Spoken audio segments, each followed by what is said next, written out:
Welcome back. It is time to check in with our very own Tom Churton, who is live at the Resource Center. Good morning, Tom.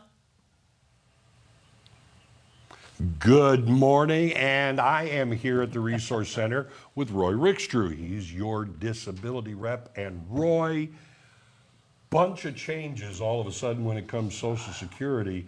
What's going to be happening? Because things have got to change if you're getting rid of people and things like that. Yeah, lots of changes on the horizon. You probably saw that the that the manager, the director of the Social Security Administration had stepped down a couple weeks ago. Yes. There's also news reports out there that they're going to cut maybe up to 50% of the Social Security staff. They've closed, I think last week, 10 Social Security offices. The closest one to us was in Batesville, Arkansas. Right. But there's more closures that are anticipated as part of the trim down of the national government. Yeah. So there's going to be changes for those folks that are out there pursuing their disability, their retirement, their widow's claims, whatever. Well, you talk about, the director steps down. That's one thing, but we have to be concerned with the rank and file people. Yeah, most definitely, most definitely. Yeah. So a couple things that they're doing. Most offices are no longer open to the public. And let me say this very carefully. You can go into the office, you'll sit there with a number, you'll wait until your turn's called. They'll schedule you a phone appointment for a later date. So most of the offices have closed to walk-in business. And that's a huge change for folks, because when all else fails, you show up, right, to try to get some sort of an answer. And anytime that there's an increase in wait times, it transitions to a greater number of denials. Yeah. The delay results in denial a lot of times.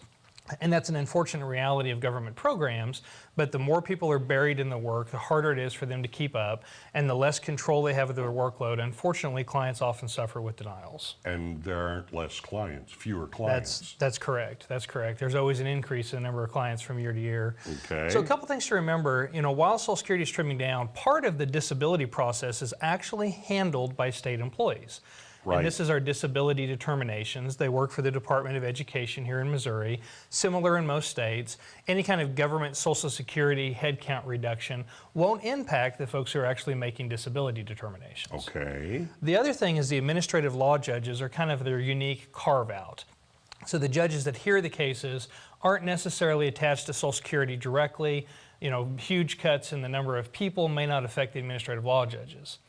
Now, having said that, they did change some of the protections for administrative law judges. Right. The idea making it easier to get rid of bad judges. But anytime you threaten the security of people in their jobs, oftentimes people step away from that profession, step away from that employer, and find something else to do. Yeah, but then again, you're still reducing, manpower kind of thing. Overall, yeah.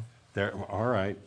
So where do we go from here then? Well, they're trying to fix it by utilizing technology. The problem with this is a lot of folks that have limited ability and are struggling with a disability are going to struggle with the technology. A lot of older folks are not as tech savvy, but they're moving more things to web-based, to online portals. They are simplifying some of their forms to try to make the process easier. You can now request appeals online, so they're moving more of their services to an online format. But again, that kind of plays into the weaknesses of a lot of my clients and a lot of folks that are looking at retirement age type questions. Well, yeah, because if you're not tech savvy or you don't feel comfortable doing that, where do you turn? Well, to a representative is the answer. And obviously it's self-serving to suggest somebody to hire a representative, but in this environment, we have real-time access to your medical file. We're able to accurately and timely submit evidence that's necessary to move your case. Obviously, we have workflows in place to make sure that that stuff is in and we can confirm that it's in.